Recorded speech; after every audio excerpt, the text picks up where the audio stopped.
Sí, esto es para el domingo. Todos conocemos la lista de Schindler. Y ahora apareció otra lista. La lista de Medvedev. ¿Cómo pueden las amenazas de Rusia a 11 países cambiar la arquitectura de la seguridad europea? Fuentes del Ministerio de Defensa de la Federación Rusa, Medusa, el Instituto de Estudios de Seguridad de Praga, Reuters y Financial Times. 15 de abril, 17:39 hora de Moscú, en el canal de Telegram del Ministerio de Defensa de Rusia. Aparece un mensaje que en unas horas cambiará el mapa geopolítico de Europa. 2 documentos, 21 direcciones en 11 países. Una simple formalidad administrativa se convierte en una bomba nuclear de efecto retardado. Hablaremos de esto y de cómo el expresidente de Rusia, Dmitry Medvedev, ya sea por borracho o por muy listo, prácticamente declaró el inicio de la Tercera Guerra Mundial. Pero ya llegaremos a eso. También hablaremos sobre el nuevo auge para Cuba, como lo anunció el presidente de Estados Unidos, Donald Trump. Pronto llegará el día, dijo él, hablando el viernes por la noche en la ciudad de Phoenix, Arizona, ante una audiencia de aproximadamente 5,000 personas que todos los cubanos honestos han esperado durante 70 años. Pronto llegará el día que todos los cubanos honestos han esperado durante 70 años. Otro acontecimiento importante es la división en el liderazgo de Irán, creo que en los libros de historia. Pero algún día esto se llamará cómo el astuto Trump manejó a los persas a su antojo. Como saben, Trump, de vez en cuando, sin tener en cuenta la realidad en las negociaciones, hace declaraciones como esta. Los representantes de Irán prometieron entregarnos todo el polvo radiactivo, refiriéndose al uranio enriquecido, por supuesto, que los iraníes por ahora no tienen intención de entregar a nadie. Otra declaración fue que Irán abre el estrecho de Hormuz, y que Estados Unidos, hasta que los persas no cumplan con un montón de condiciones humillantes, para ellos humillantes, no piensa irse del Golfo, nosotros los estadounidenses. En Irán, la cúpula dirigente está formada por 2 grupos que luchan por el poder. Uno de ellos son los políticos, administradores, esas personas que profesionalmente se dedican a dirigir el Estado o que han sido elegidas. El otro grupo son los oficiales del cuerpo de la Guardia Revolucionaria. Entonces, el cuerpo que protege la revolución sabe que si el poder pasa a manos de otros, tendrán que huir de Irán o serán colgados de los árboles, posiblemente junto con sus familias. Los políticos, por su parte, están ocupados negociando su papel con los estadounidenses en el nuevo gobierno iraní. En Irán, además del cuerpo, también existe el ejército, que en cuanto a fuerza es aproximadamente igual al cuerpo, aunque un poco más pequeño. El ejército no se ha manifestado de ninguna manera en el conflicto actual, y los Estados Unidos de América no tocaron ningún cuartel general ni posiciones del ejército, e Israel tampoco.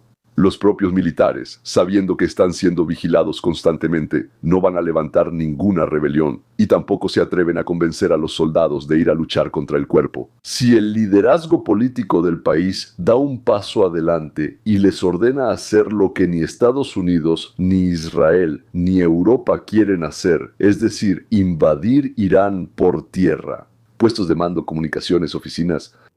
Hoy, finalmente, después de todos los esfuerzos de Trump, ocurrió una división de tal magnitud en todo el mundo. El liderazgo político informó que el estrecho será abierto, y el cuerpo declaró que el liderazgo político son traidores, que no los van a obedecer, que no están seguros de que esas órdenes provengan del heredero de Ali Khamenei, es decir, de su hijo. Naturalmente, al liderazgo político, es decir, dejaron de creer que el liderazgo político les transmite las órdenes reales del líder del país. Dicen que no lo han visto, nadie lo ha visto, no lo han escuchado, no han recibido ningún video ni audio con su voz o imagen, y la información que les transmiten diferentes civiles podría haber sido transmitida por alguien más, no por él. Incluso podría haber sido transmitida por Donald Trump. Y hasta que no reciban un mensaje directamente del líder supremo, el ayatolá, actuarán como ellos consideren necesario. Porque todo indica que el nuevo ayatolá o ya murió, o está en coma, o no está en condiciones de hablar, dar entrevistas o grabar videos. Entonces, la única manera de que el liderazgo político sobreviva será movilizar al ejército e ir a defender las bases del cuerpo. Naturalmente, los israelíes y los estadounidenses con mucho gusto les ayudarán desde el aire. Pero vamos a empezar con nuestro primer tema maravilloso titulado: el muy sobrio Dmitry Medvedev hizo una declaración sobre los posibles objetivos para las Fuerzas Armadas rusas. Lo que el sobrio tiene en mente, el borracho lo dice en voz alta. Entonces el expresidente de Rusia, Dmitry Medvedev, escribió en X. Cito: la lista de instalaciones europeas que producen drones y otros equipos, me refiero para Ucrania, es una lista de objetivos potenciales para las Fuerzas Armadas rusas. Vaya, hola la Italia. Cuándo se hagan realidad los ataques depende de lo que pase después. Bueno, naturalmente creo que no. Y luego duerman tranquilos, socios europeos. Bueno, parece que está borracho, ¿verdad? Anatomía de una amenaza. Dos documentos publicados por el Ministerio de Defensa de Rusia contienen información concreta. El primer documento: sucursales de empresas ucranianas en Europa, 11 empresas en Londres, Múnich, Riga, Vilna y Praga. Es curioso. Documento número 2. Empresas extranjeras que producen componentes, 10 compañías en Madrid, Venecia e incluso en Haifa. Las amenazas geográficas abarcan mucho, esto es para que lo entiendan. Londres, la sede de una de las empresas clave, Múnich. En una de las direcciones resultó ser una casa residencial, Letonia, Lituania. Son especialmente sensibles a las amenazas rusas, por cierto. Europa del Este, eso es Polonia, Chequia, Europa del Sur, España, Italia, y también la región del Mediterráneo. Turquía y, por supuesto, Israel. Escenario de escalada. Efectos inmediatos. Bueno, simplemente en las próximas semanas. Entonces, la crisis diplomática ya se está desarrollando. Chequia convocó al embajador ruso para dar explicaciones. Esta es la primera reacción oficial. Retiros masivos de diplomáticos de las principales capitales europeas. Consultas de emergencia en la OTAN y la Unión Europea sobre las amenazas terroristas rusas. Él no es más ni menos que el vicepresidente del Consejo de Defensa, creo, como se llama allá en Rusia. Seguridad reforzada para todos. Seguridad reforzada para las instalaciones de la lista, bueno, desde Londres hasta Haifa. Y un shock económico. Los mercados de acciones de las empresas de defensa ya están reaccionando con volatilidad. Las primas de seguros para las empresas de la lista aumentaron 35 veces. Los futuros energéticos europeos muestran una mayor inquietud ante la amenaza de una expansión del conflicto. Escenarios a mediano plazo, bueno, digamos hasta 6 meses. Rusia cuenta con varias herramientas para llevar a cabo estas amenazas sin recurrir a una intervención militar directa. Como saben, ciberataques, sabotajes, sí. El escenario más probable, por supuesto, son los grupos de hackers rusos. Bueno, hay varios. Sandworm, RT y RT-29 y otros similares reciben luz verde para atacar los sistemas de TI de estas fábricas de la lista. Paralelamente, sabotajes a través de incendios accidentales, explosiones en almacenes, sabotaje de cadenas logísticas. Lo segundo, ataques por proxy a través de terceros. A Irán y a Rusia les gusta hacer eso. O sea, el uso de todo tipo de grupos independientes, desde radicales de izquierda hasta criminales. Rusia proporciona entonces inteligencia y logística, manteniéndose formalmente al margen. Bueno, un precedente, por ejemplo, el intento de envenenamiento de los Skripal en Salisbury también se hizo, como se dice, mediante terceros. Ahora, entonces, un disparo erróneo, accidental.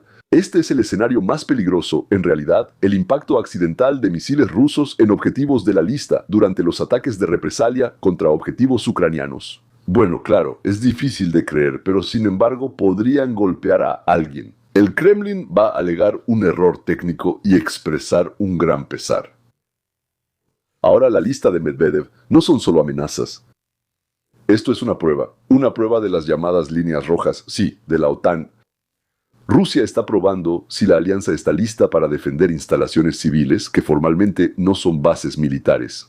La respuesta a esta pregunta determinará, bueno, digámoslo así, el futuro de la seguridad europea.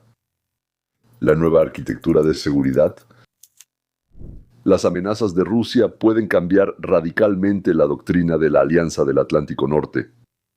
En primer lugar, la ampliación del artículo 5 para proteger la infraestructura industrial crítica. En segundo lugar, la creación, bueno, no sé, de batallones industriales, es decir, batallones de la OTAN para proteger las empresas de defensa, digamos, no son batallones industriales. Pasar de la disuasión a la defensa activa con ataques preventivos a las fuentes de amenazas. Bueno, también es poco probable, por supuesto. Entonces, Europa en realidad se enfrenta a una elección, por así decirlo, entre tres estrategias: apaciguamiento, disuasión y ofensiva. Bueno, ¿qué es el apaciguamiento? Reducir la ayuda a Ucrania, trasladar la producción a zonas seguras.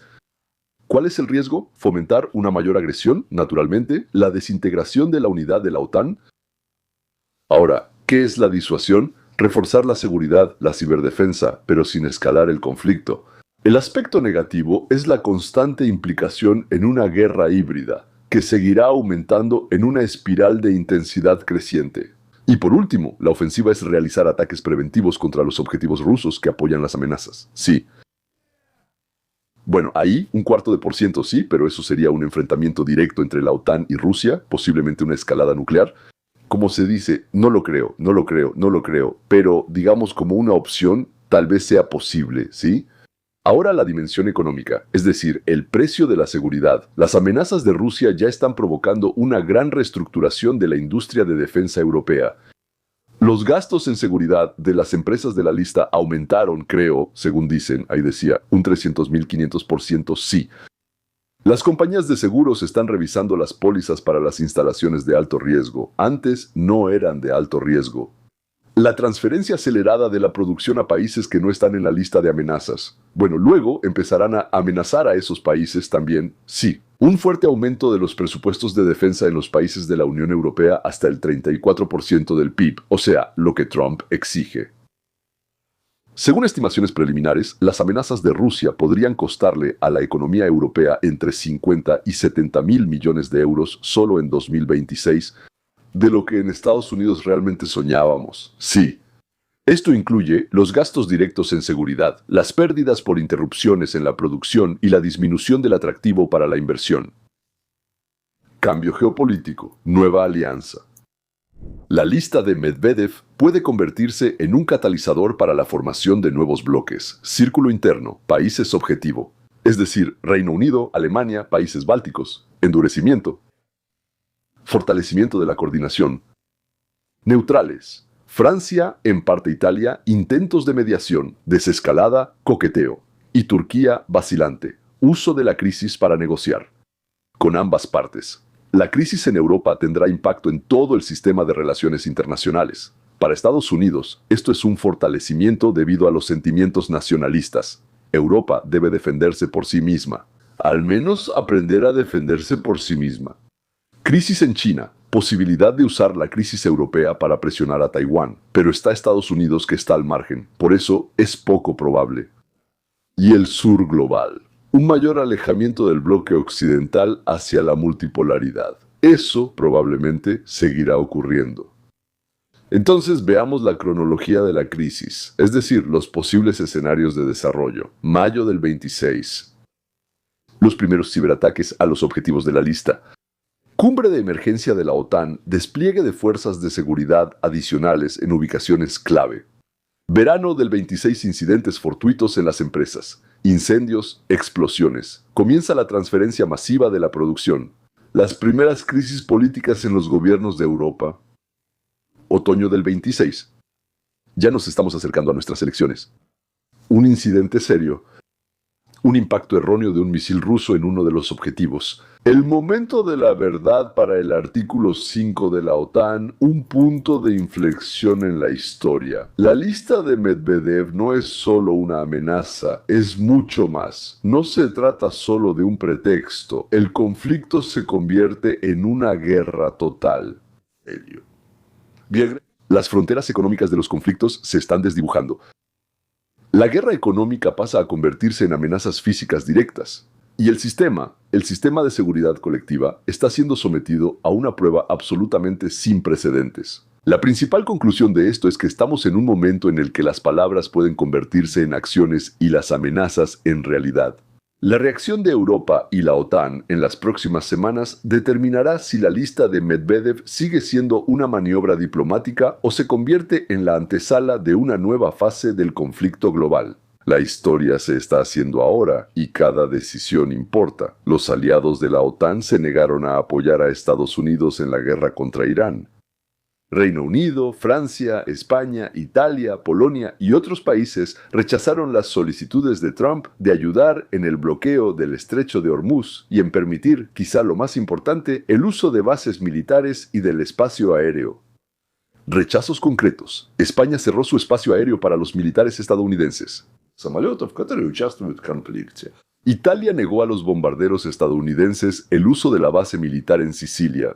Reino Unido permitió el uso de las bases solo para misiones defensivas. Estas bases de la OTAN son compartidas, financiadas y construidas por los estadounidenses. Bueno, sí, están en esos países y sí, para fines de la OTAN, o sea, hay que pedir permiso. Ok, Polonia se negó a trasladar los sistemas de defensa aérea Patriot al Medio Oriente. Reacción de Trump. Trump declaró en el periódico británico Telegraph que está considerando seriamente la salida de Estados Unidos de la OTAN, llamando a la alianza un tigre de papel. Bueno, eso es sin los Estados Unidos de América. En el meeting en Phoenix, que ya cité, rechazó la oferta de ayuda de la OTAN después de que el conflicto con Irán estuviera llegando a su fin. Él dijo, no podemos depender de fuentes externas y extrañas. Correcto, te traicionarán en cualquier momento y no les des la espalda.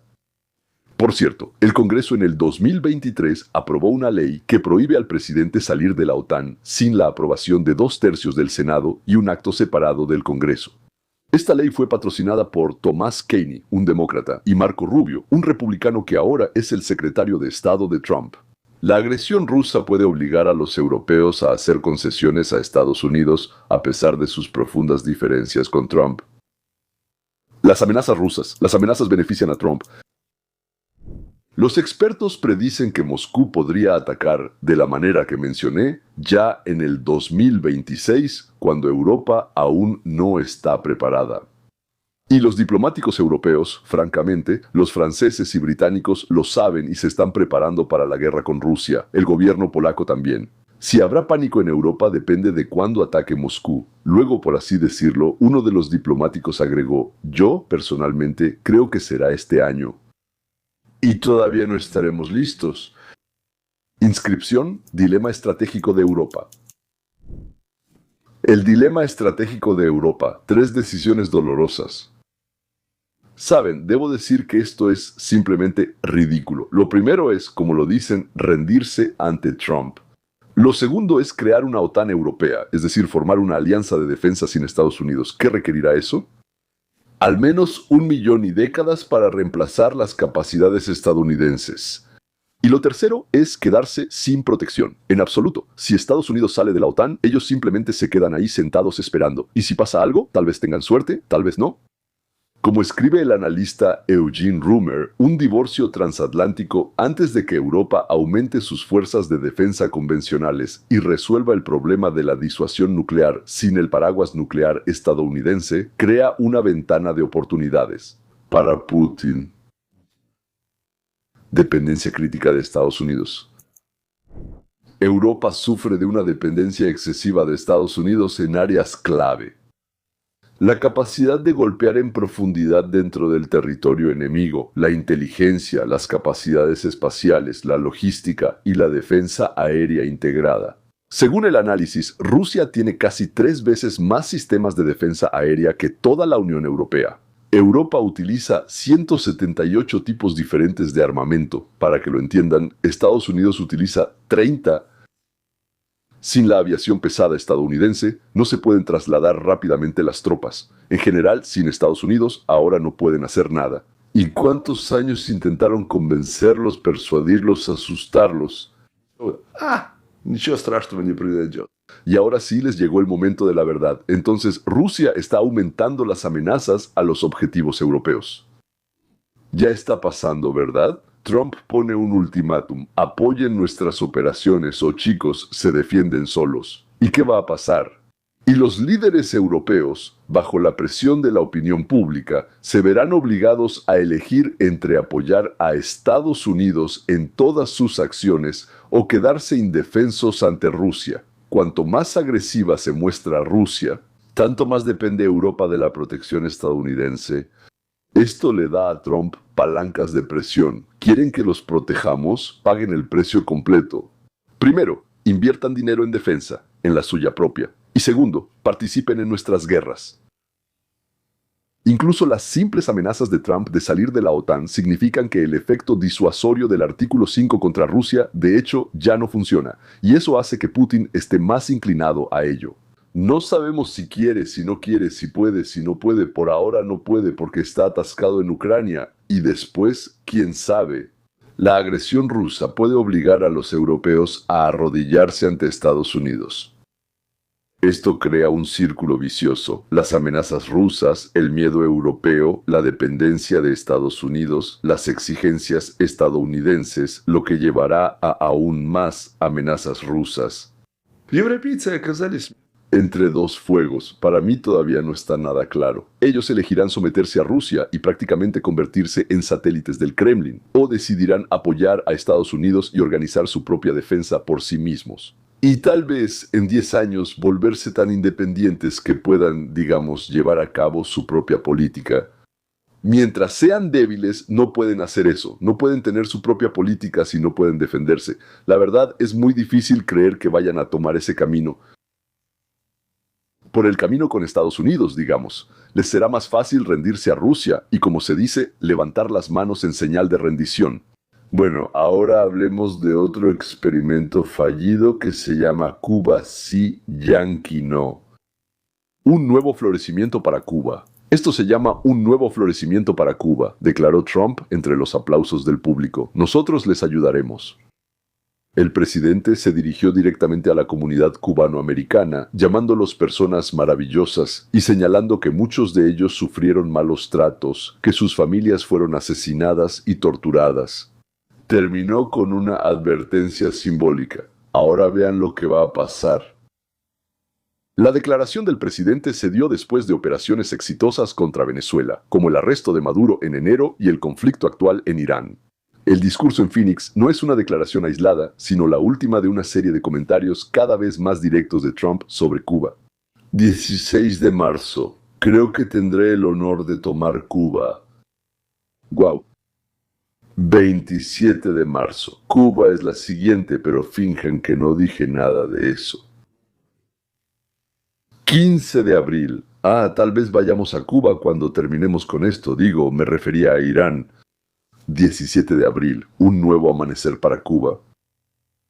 Bueno, en Phoenix fue la declaración más franca. Según Estados Unidos Today, el Pentágono aceleró la planificación de una posible operación militar contra Cuba tras una nueva orden de la Casa Blanca. Entonces, el Ministerio de Defensa confirmó su disposición para actuar en el momento en que Venezuela, el jefe, el comandante, dé la orden con su equipo. El sábado, al responder a la pregunta de un periodista sobre acciones militares contra Cuba, Trump dio una respuesta evasiva. Depende de lo que entiendas por acciones militares. La respuesta de La Habana. El régimen de Díaz-Canel responde de manera desafiante. Un día antes del discurso de Trump, el líder cubano advirtió sobre una posible agresión estadounidense haciendo referencia al aniversario de la invasión en la bahía de Cochinos, llamando al pueblo a prepararse para la lucha. El pueblo se prepara para la lucha, el pueblo con furia, no lo... El 7 de abril, Díaz-Canel dijo a Newsweek que podría haber una guerra de guerrillas con la participación de toda la población, prediciendo enormes pérdidas para Estados Unidos. Luego agregó, para cualquiera.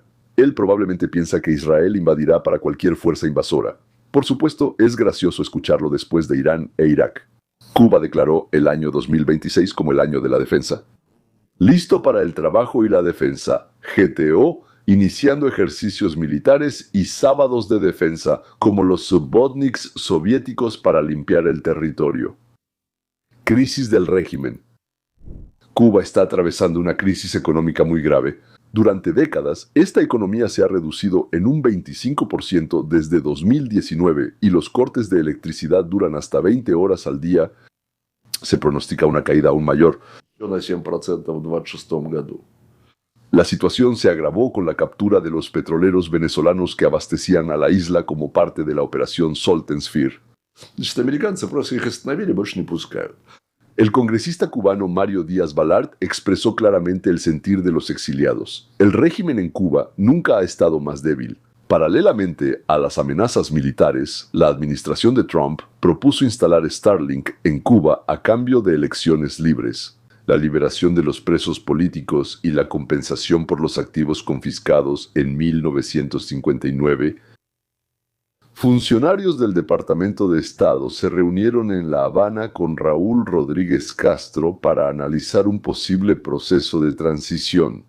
La promesa de un nuevo florecimiento tiene importantes consecuencias políticas internas. El condado de Miami-Dade, con 1.2 millones de descendientes de cubanos, le dio a Trump votos cubanoamericanos en 2024.